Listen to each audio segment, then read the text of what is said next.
Everybody और आपका आज की वीडियो में स्वागत और है। आज जो वीडियो हम लेकर आए उसका टाइटल है अशोक अकबर 1971 युद्ध पाकिस्तान के स्कूलों में भारत के बारे में क्या पढ़ाते हैं, तारीख एपिसोड 660। तो चलिए देखते हैं इस वीडियो में, लेकिन से पहले इस वीडियो के चैनल का ओरिजिनल लिंक आपको मेरी वीडियो के डिस्क्रिप्शन मिल जाएगा। सब्सक्राइब के लाइक शेयर को फॉलो करें चैनल को। उसके अलावा लोग चैनल का लिंक भी मेरी वीडियो के डिस्क्रिप्शन मिल जाएगा। सब्सक्राइब के लाइक शेयर को फॉलो करें। चलिए देख लेते हैं ये वीडियो। 16वीं सदी में हिंदुस्तान गायब हो गया और पाकिस्तान में मिल गया। ये लाइन लिखी हुई है एक किताब में, किताब जो स्कूल के बच्चों को पढ़ाई जाती है। इससे पहले कि आप पूछें कि 16वीं सदी में पाकिस्तान कहां से आ गया, एक और लाइन आप सुन लीजिए। 1965 की जंग में पाकिस्तानी सेना ने भारत के कई इलाके जीत लिए। भारत हार की कगार पर था कि तभी वो यूनाइटेड नेशंस में पहुंच गया और वहां सीज फायर की गुहार लगाने लगा। लिहाजा बड़ा दिल दिखाते हुए पाकिस्तान ने जीते हुए सारे इलाके हिंदुस्तान को लौटा दिए। जाहिर है ये सुनकर आपको अंदाज़ा हो गया होगा कि जिन बातों की हम किताब में लिखे होने का जिक्र कर रहे हैं वो किताबें पाकिस्तान की होंगी। अपने मुल्क को बेहतर रोशनी में दिखाना लाजमी है, लेकिन पाकिस्तान की स्कूली किताबों में कई ऐसी बातें भी लिखी हुई हैं जो सीधे तौर पर कॉमन सेंस को आपको चुनौती देती नजर आएंगी। पाकिस्तान की स्कूली किताबें अपने इतिहास, जिसका एक महत्वपूर्ण हिस्सा हिंदुस्तान से जुड़ा है, उसके बारे में क्या कहती हैं जानेंगे आज के एपिसोड में। नमस्ते, मैं हूं निखिल और आप देख रहे हैं ऐतिहासिक किस्सों कहानियों से जुड़ा हमारा रोजाना का कार्यक्रम तारीख।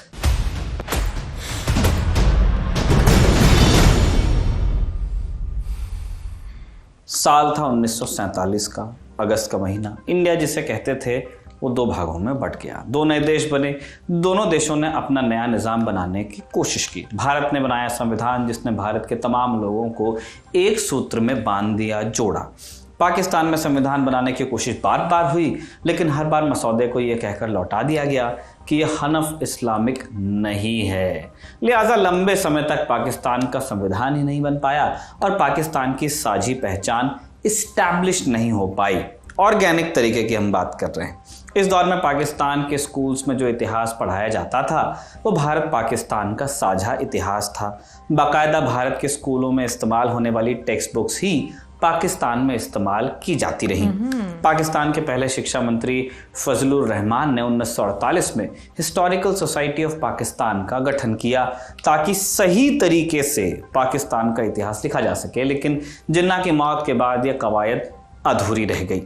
1958 में पाकिस्तान में पहला तख्ता पलट होता है और अयूब खान मिलिट्री डिक्टेटर बन जाते हैं। यहाँ से चीज़ें फिर बदलनी शुरू हुई। पाकिस्तान के पूर्व राजदूत हुसैन हक्कानी के अनुसार अयूब के दौर में चलन शुरू हुआ कि सिर्फ सरकारी किताबें ही स्कूलों में पढ़ाई जा सकेंगी। इन किताबों से पाकिस्तान का एक नया इतिहास गढ़ा गया, एक ऐसा इतिहास जिसमें सिर्फ इस्लाम हो और कोई धर्म नहीं। पाकिस्तान जिसे कहते हैं ज़मीन का वो हिस्सा हिंदू, मुस्लिम, सिख तमाम शासकों के अधीन रहा है, अलग अलग एथनिसिटी के शासकों के अधीन रहा है। यहाँ बाहर से कई बार आक्रमण भी हुए, लेकिन पाकिस्तानी स्कूली किताबों में पाकिस्तानी इतिहास को सिर्फ एक चीज़ तक महदूद करके रखा गया, जिसका केंद्र था उपमहाद्वीप में इस्लाम का इतिहास। मसलन 1965 के बाद जो स्कूली किताबें लिखी गईं उनमें भारतीय स्वतंत्रता संग्राम को आज़ादी की लड़ाई के बरक्स हिंदू मुस्लिम की लड़ाई के तौर पर दिखाया गया। कांग्रेस के गठन के बारे में लिखा गया कि बहुत से भारतीयों ने मिलकर राष्ट्रीयता की जो मांग उठाई, ये सब लोग धर्म से हिंदू थे। इंडियन नेशनल कांग्रेस महज एक हिंदू राजनीतिक पार्टी बनकर रह गई। असलियत क्या थी? बदरुद्दीन तैयब जी, हाकिम अजमल खान जैसे लोग कांग्रेस के अध्यक्ष थे। मौलाना अबुल कलाम आज़ाद कांग्रेस के सबसे बड़े नेताओं में से एक थे। कांग्रेस कभी भी धार्मिक पार्टी नहीं रही। आज़ादी के आंदोलन की हम बात कर रहे हैं, बल्कि मुस्लिम लीग की स्थापना के बाद भी कांग्रेस में मुस्लिम नेताओं का अच्छा खासा प्रभाव रहा। इतना ही नहीं, गांधी आपको याद होंगे, इन्हें मुस्लिम परस्त कहकर मार डाला गया। उनके बारे में पाकिस्तानी स्कूलों की 8वीं कक्षा की एक किताब लिखती है, गांधी हमेशा बहुसंख्यक हिंदुओं के हित में काम करते रहे और मुस्लिमों के अधिकारों को नकारते रहे। किताब में जितनी बार गांधी का जिक्र आता है उन्हें एक हिंदू नेता कहकर संबोधित किया जाता है। इतिहास में इतनी सी भी रुचि रखने वाले किसी भी शख्स को ये सब बातें अपने आप में बचकाने लगेंगी, लेकिन इतिहास के साथ असली खिलवाड़ ये नहीं था। असली कहानी शुरू होती 1971 से। बांग्लादेश युद्ध की हार का नासूर पाकिस्तानी किताबों पर फटना शुरू हुआ। पाकिस्तान में इतिहास को कैसे पढ़ाया जाता है ये जानने के लिए हमने बात की एक स्पेशलिस्ट से। आप उनकी बात सुन लीजिए, विशेषज्ञ। पाकिस्तान में तारीख कम पढ़ाई जाती है, अफसाने और कहानियां और किस्से ज्यादा पढ़ाए जाते हैं, स्कूल में, कॉलेज में, हत्ता के यूनिवर्सिटी की लेवल तक भी, हत्ता के पीएचडी के स्टूडेंट्स तक। और पाकिस्तान के फिल्मों के अंदर, लिटरेचर के अंदर, पाकिस्तान के इवन पॉलिटिकल एनालिसिस में जिस तारीख का जिक्र किया जाता है उस तारीख का तलक इस धरती से कम होता है। वो हिंदू कश से पार लोगों का जिक्र ज्यादा होता है, अरब का, तुर्कों का, सेंट्रल एशिया का, अफगानियों का। और इसी तरह हमारे हीरोज भी अपने मुल्क के अंदर जन्म लेने वाले हीरो नहीं पढ़ाए जाते। मोहम्मद बिन कासिम को हीरो बताया जाता है जो कि एक हमलावर था, और यहाँ पर लोग मुसलमान थे उस वक्त जब वो आया था, उसका कोई इस्लाम से ताल्लुक नहीं है। यहाँ के हीरो दुल्ला भट्टी हैं पंजाब के, और दूसरे खरल हैं, अहमद खान खरल हैं, भगत सिंह हैं। इन लोगों को यहाँ का हीरो बनाकर पेश नहीं किया जाता, बल्कि इनको छुपाया जाता है। और इसी तरह जो हमारा लिटरेचर है, हमारा टीवी ड्रामा है, हमारी फिल्म है, इसमें तो बहुत ज्यादा इन लोगों को आइडियलाइज किया जाता है। जो अरब हैं, जो स्पेन के अरब मुसलमान हैं, या बगदाद के मुसलमान हैं, या ऑटोमन हैं, आजकल फैशन है। तो हमें अपनी तारीख नहीं पढ़ाई जाती, हमें दूसरों की तारीख पढ़ाई जाती है। पाकिस्तान के इतिहासकार भी खुद इस बात की तस्दीक करते हैं कि इतिहास को जानबूझकर उल्टा पुल्टा गया। पाकिस्तानी इतिहासकार मुबारक अली के अनुसार पाकिस्तान में इतिहास के गड्ढ होने की असली शुरुआत जुल्फ़िकार अली भुट्टो के दौर में शुरू हुई। हालांकि बाद में उन्हें खुद भी इसका नुकसान भुगतना पड़ा।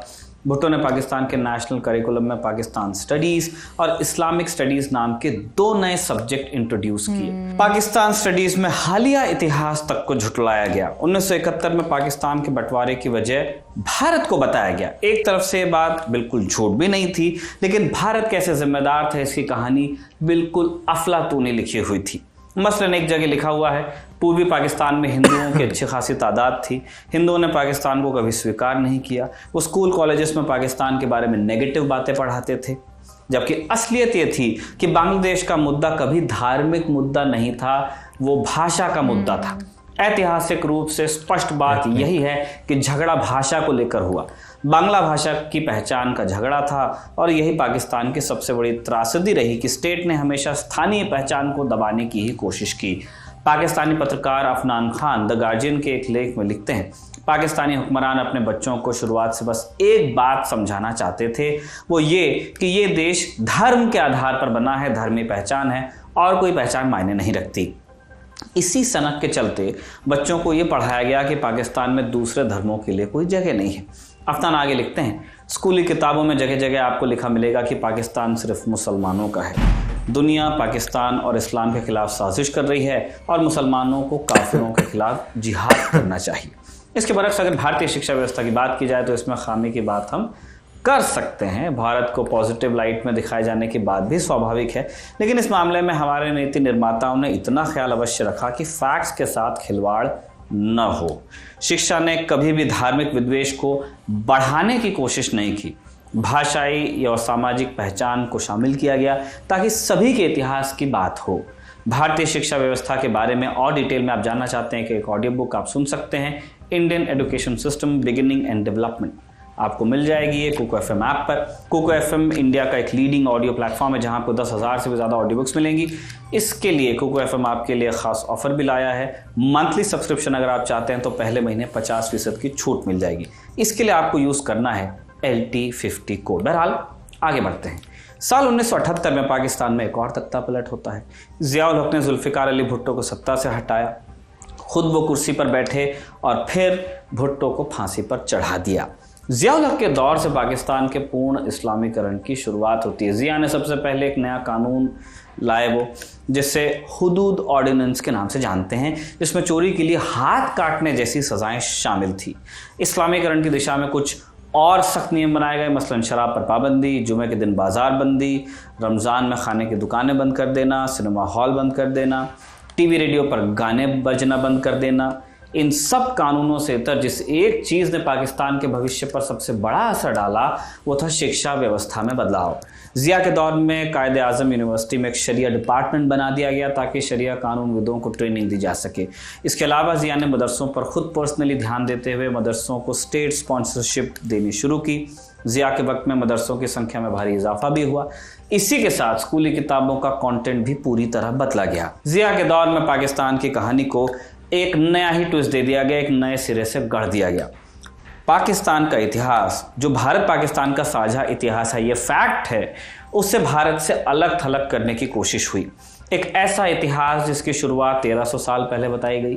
711 ईस्वी में क्या हुआ था? तब अरब से चलकर मोहम्मद बिन कासिम सिंध आया और उसने सिंध पर फतह हासिल की। मोहम्मद बिन कासिम हालांकि अरब आक्रमणकारियों की फहरिस्त में महज एक नाम था।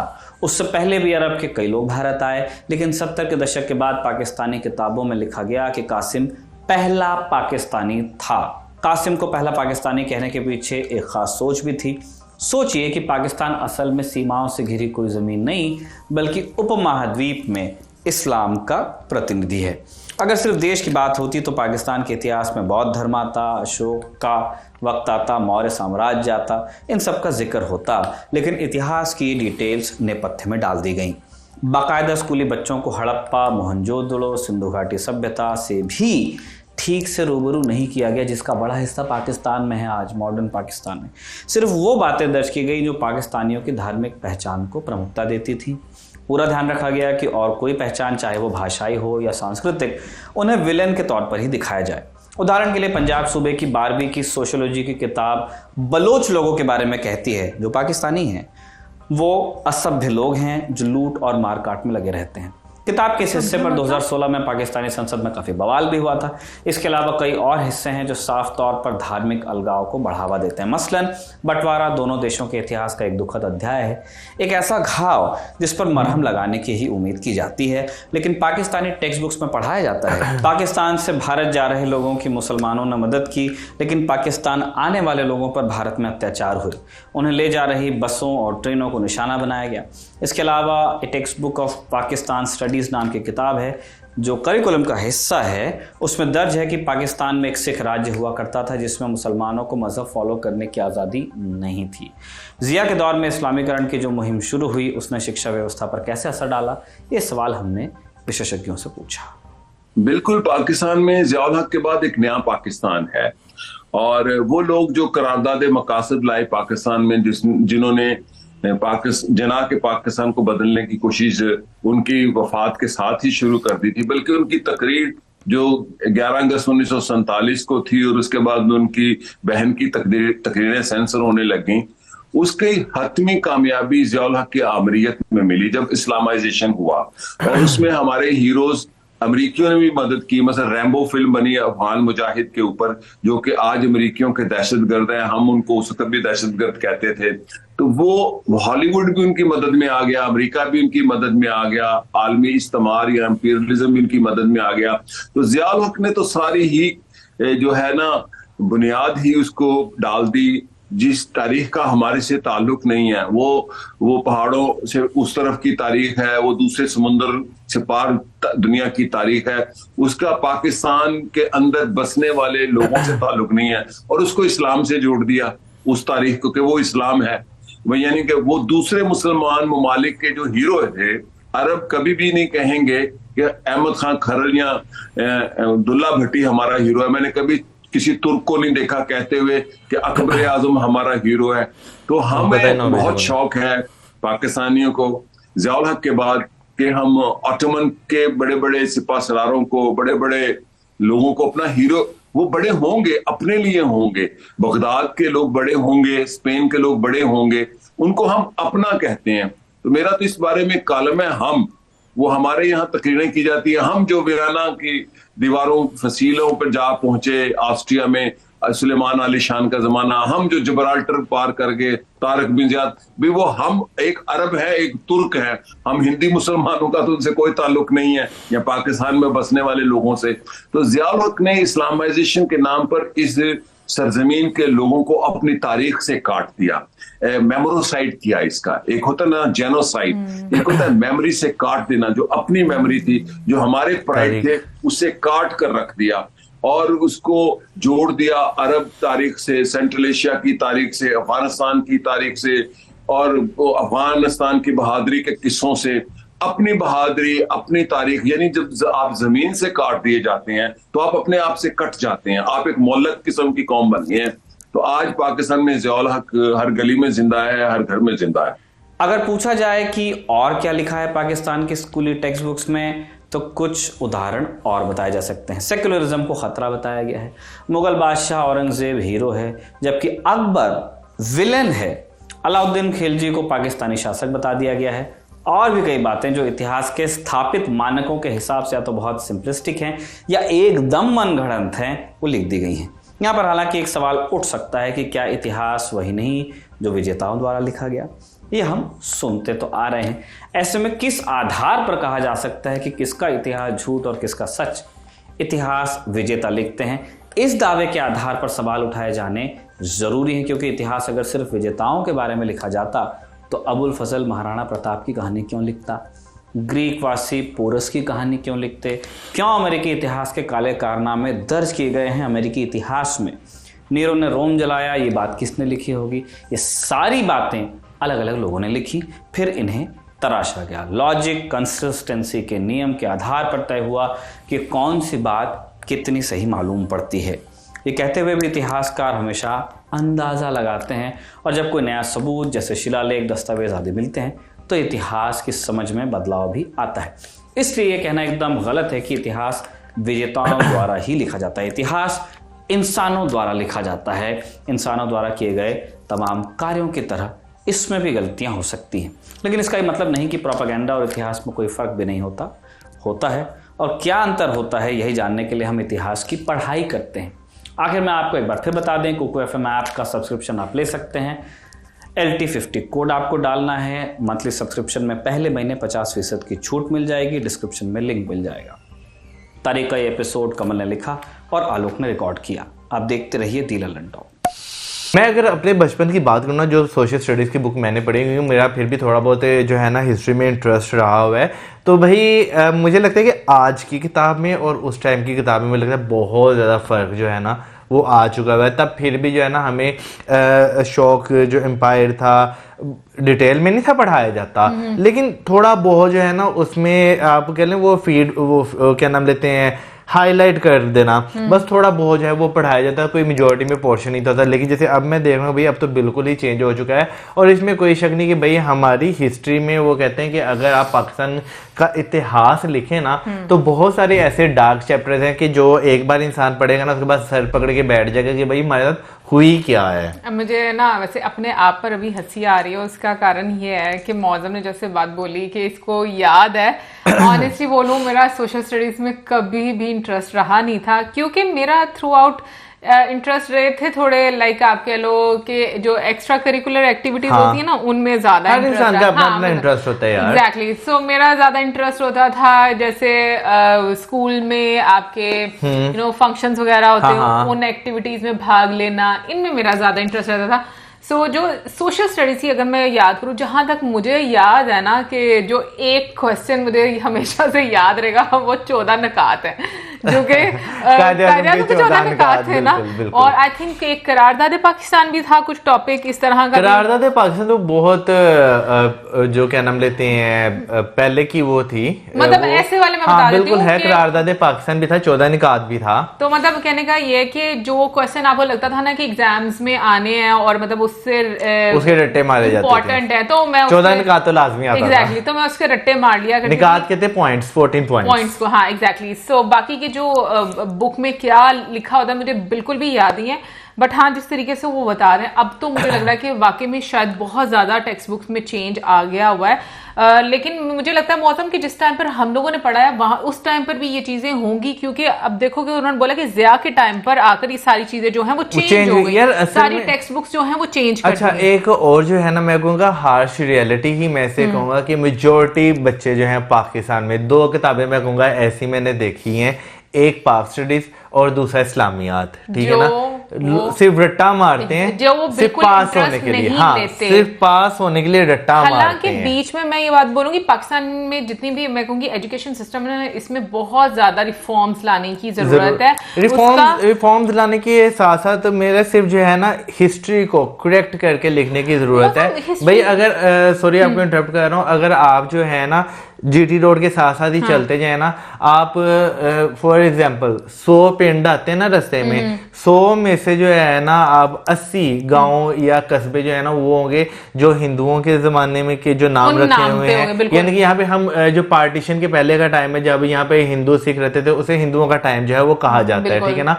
तो उस जमाने के नाम जो है आपको वो देखने को मिलते, बहुत कम नाम ऐसे होंगे जो कि भाई बाद में कोई शहर बस गया तो उसका नाम या सोसाइटी बस गई उसका नाम जो है आपको देखने को मिलेगा। पर देखो गौर करने वाली बात ये है कि ऑल्दो हमें वो नाम नजर भी आते हैं, अभी जैसे यहाँ पे कह लो कृष्ण नगर हमें नजर आता है, ठीक है, फिर हम लोगों को और भी बहुत सारे ऐसे नाम नजर आते हैं जो यार आप नहीं, मेरा कहने का मकसद ये है कि हमें टेक्स्ट बुक्स में क्या पढ़ाया जाता है और हमारे सामने आंखों की जो चीजें, उसके बावजूद भी हमारी सोच उस साइड पर नहीं जाती कि हमें क्या पढ़ाया जा रहा है। इसका मतलब ये है कि हमारे दिमाग इस तरह से सेट कर दिए गए थे। बट मैं यहाँ पर ये एक बात बोलना चाहूंगी कि सोशल मीडिया के बाद बहुत सारे लोगों को बहुत सारी चीजों के बारे में पता चला है और लोग अब उसके बारे में बात भी करते हैं। जैसे कि मैं यहाँ पर 1971 की वॉर के बारे में बात करूं, मुझे नहीं लगता कि सोशल मीडिया के आम होने से पहले किसी को इसके बारे में पता भी था, सवाए एक क्लास के जो उसमें इन्वॉल्व थी। भाई उसमें भी अगर बात कीजिए तो 1971 वॉर का मैं पहले भी जिक्र किया हुआ है कि पता तब चला था 2 दिन बाद जब रेडियो पे जो है ना वो सिग्नल कैच होते थे इंडिया के। ये किसी ने मुझे जो है बताया। इवन के अब बहुत सारे लोग ऑनलाइन जो पॉडकास्ट आपको देखने को मिलते हैं उसमें भी ये चीज डिस्कस की गई है कि 1971 की वॉर जब पाकिस्तान हार गया था तो नहीं था पता चला। वो कब पता चला था? जब 2 दिन बाद, क्योंकि लाहौर वाली साइड पर और जितना भी बॉर्डर एरिया है यहाँ पर आपको दूरदर्शन या वो रेडियो इंडिया जो था उसके सिग्नल आते थे, तो उसके थ्रू जो है लोगों को पता चला था कि भाई 1971 की जंग पाकिस्तान जो है वो हार चुका हुआ है और बांग्लादेश नहीं, ईस्ट पाकिस्तान अलग हो चुका है। इवन कि मैं अभी भी एक चीज देखता हूँ कि लोगों का एक माइंडसेट है कि भाई हम ये ऑनलाइन जब वीडियोस में देखता हूँ तो जो लोग इंटरव्यू भी कर रहे होते हैं ना वो एक टर्म इस्तेमाल करते हैं बांग्लादेश। मैंने कभी, बहुत कम लोग होते हैं जिनसे मैंने सुना कि मशरकी पाकिस्तान कह दिया या ईस्ट पाकिस्तान कह दिया, क्योंकि उस टाइम तो ईस्ट पाकिस्तान था, बांग्लादेश तो वो सेपरेट होकर बना ना। ओके, तो ये भी एक साइकी होती है ना, तो यही तो खेलते हैं वो। शुरू से बांग्लादेश अलग हो गया, बांग्लादेश। हाँ, कभी आपने सुना हो कि ईस्ट पाकिस्तान अलग हो गया? कुछ लोग बोलते हैं, वैसे मैंने ये बहुत कम वर्ड सुना है, लेकिन ज्यादातर मैंने बांग्लादेश ही सुना है।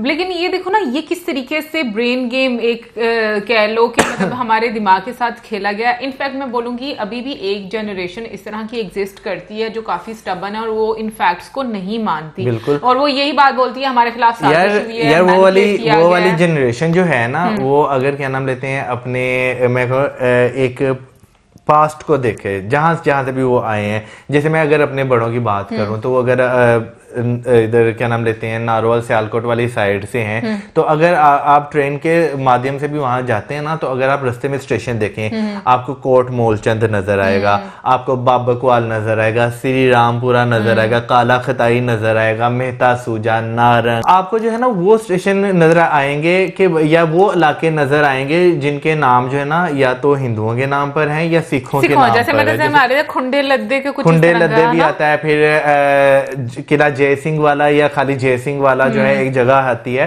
तो आपको वो नाम नजर आते हैं जो हिंदुओं या सिखों के नाम पर जो है वो पड़े हुए हैं। क्योंकि ये अब यही तो मैं कह रही हूँ कि देखो जब हमारे सामने चीजें, उसके बावजूद हमारी सोच इतनी बंद हो गई है कि हमारी नजर जाती ही नहीं है कि इस एरिया में, इस धरती पर ज्यादा लोग कौन रहा करते थे, उसको किस तरीके से मैनिपुलेट करके बुक्स में पढ़ाया जा रहा है। मैं तो सोशल मीडिया को सीरियसली धन्यवाद बोलती हूँ कि सोशल मीडिया के माध्यम से लोगों को बहुत सारी नई चीजों के बारे में पता चला, इनफैक्ट एक्चुअल हिस्ट्री और फैक्ट्स के बारे में पता चला।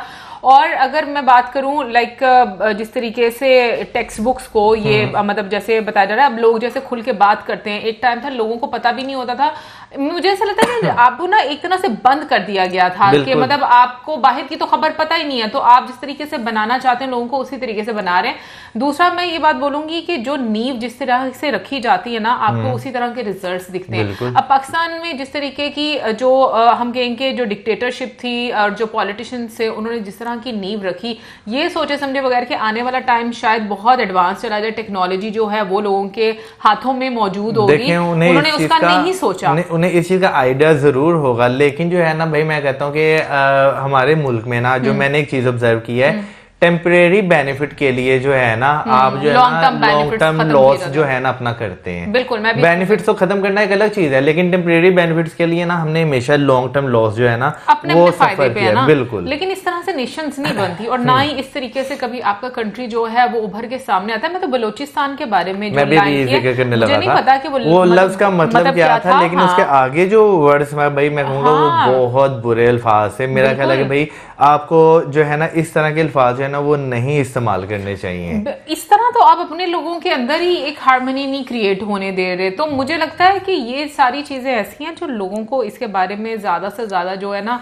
अवेयर होना चाहिए। और दूसरा मैं ये बात बोलूंगी कि लोगों में अवेयरनेस इसलिए भी बहुत ज्यादा जरूरी होती है ना, क्योंकि मुझे लगता है कि लोग ही होते हैं जो कि स्टैंड ले सकते हैं कि हमें किस डायरेक्शन में जाना है। बट अनफॉर्चुनेटली अभी भी हमें, मैं कहूँगी कि इतना ज्यादा एक असर नजर आता है ना इन्हीं सब चीजों का जो कि इतने टाइम से चलती आ रही हैं, कि लोग जो हैं वो उस आप कह लो कि जो जिस चीज में वो कैद है ना उससे बाहर निकलना ही नहीं चाहते। वो कह लेंगे वो एक अर्थक्वेक आया, ठीक है ना, अभी तक उसके आफ्टर शॉक्स जो है ना वो हमारी पब्लिक में जो है ना वो फील किए जाते हैं। बट मैं ये बात बोलूंगी इससे आप कभी भी तरक्की वाली साइड पर नहीं जा सकते। सबसे बुरी चीज मुझे लगती है स्टबर्न होना। ऐसे लोग जो जानते भी हैं कि भाई अगला बंदा सच बोल रहा है, लेकिन उसके बावजूद नहीं भाई तुम झूठे हो, ठीक है। इसकी सबसे बड़ी मिसाल यही होगी भाई, हम यहाँ बैठे हुए हैं इंडियन सब कॉन्टिनेंट में, जिस एक मुल्क में बैठे पाकिस्तान में, ठीक है ना, हम चौथे मोहल्ले में, ठीक है ना, एक सल्तनत उस्मानिया थी, हम उसे प्रेस करें वाओ कितनी बड़ी थी, ये था वो था, लेकिन क्या नाम लेते हैं हम अपने यहाँ पर बैठे हुए लोगों को जो है ना, जो यहाँ के हीरो थे, जो कि अब मौजूदा हमारे हीरो होने चाहिए थे, ठीक है ना, हमने उन्हें जो है झुटला दिया। हमने कहा नहीं भाई आप एक साइड पर हैं, ये फॉरेनर्स हैं, हम इन्हें अपना हीरो बनाएंगे। एक्चुअली में ना मैंने एक चीज ऑब्जर्व की है, मुझे ऐसा लगता है कि ना ये चीज बस दी गई है कि मुसलमान हैं आप और दुनिया के कोई भी मुसलमान जो है ना वो आपका अपना है, ऐसा नहीं है भाई। नहीं सिर्फ वो मुसलमान जिसने जो है ना जो दूसरी कम्युनिटी है उसके ऊपर जुल्म किया हो वो सिर्फ आपका अपना है, बाकी जो मुसलमान ऐसे जो दूसरी कम्युनिटीज के साथ मिलकर चल रहे हो वो आपका अपना नहीं है। वो तुम्हारी बात ठीक है, लेकिन जैसे उन्होंने बोला कि ऑटोमन के बारे में फतुहात जो उनकी थी, ठीक है ना, उसको बहुत प्रेज किया जाता है। और उसका अब एक कारण मुझे ये भी नजर आता है कि जब आपने किसी भी नेशन का एक माइंडसेट बनाना होता है ना तो आप उस साइड पर डाइवर्ट कर दो, किस तरह से उसका इतिहास खत्म कर दें। क्योंकि इस चीज का मैं आइडिया इस लिहाज से भी लगा सकती हूँ कि जब आपका माइंड जो है किसी भी नेशन का डाइवर्ट करना होता है ना तो उस नेशन को ना आप उसी साइड पर लेकर आना शुरू हो जाए। जैसे हम देखते हैं कि आपको तुर्की के भाई ड्रामे जो हैं वो टीवी पर देखना शुरू हो गए लोग, मतलब वो लगाना। मुझे मजे की बात है जो है ना, सॉरी इंटरप्ट कर दिया आपको, एक ड्रामा था जो बड़ा फेमस हुआ था, मैं उसका नाम नहीं लेना चाहूंगा, इवन के जिन स्टार्स ने उसमें काम किया था ना उन्होंने ये चीज कही कि भाई ये जो है ना अफसानवी है, इसका रियलिटी से कोई लेना देना नहीं है। म्यूजिक दूं उसका नहीं तो लेकिन पाकिस्तान में ना भाई हीरो हीरो हीरो हीरो ये चीज है ना होना शुरू होगी। तो मैं बोलती हूँ उनको इतना ज्यादा फेम पाकिस्तान में मिल गया, लाइक उनको इनवाइट किया जाता था। अब वैसे मैंने तो एक भी एपिसोड नहीं देखा मैंने उसका, खुद नहीं देखा। भाई यहाँ पर तो पापड़ भी उस नाम से मिलना शुरू हो गए। पाकिस्तान में तो कोई भी चीज में शूर हो तो इसके पापड़ जरूर मिलते हैं। लेकिन ये है कि वो फिर प्रॉब्लम यही आ जाती है कि आप लोगों का माइंड बनाते किस तरह के, आपने अपनी हिस्ट्री से जो एक लोगों का माइंडसेट है वो चेंज करके उनको कभी बताया ही नहीं कि हमारी हिस्ट्री क्या है। Good bye.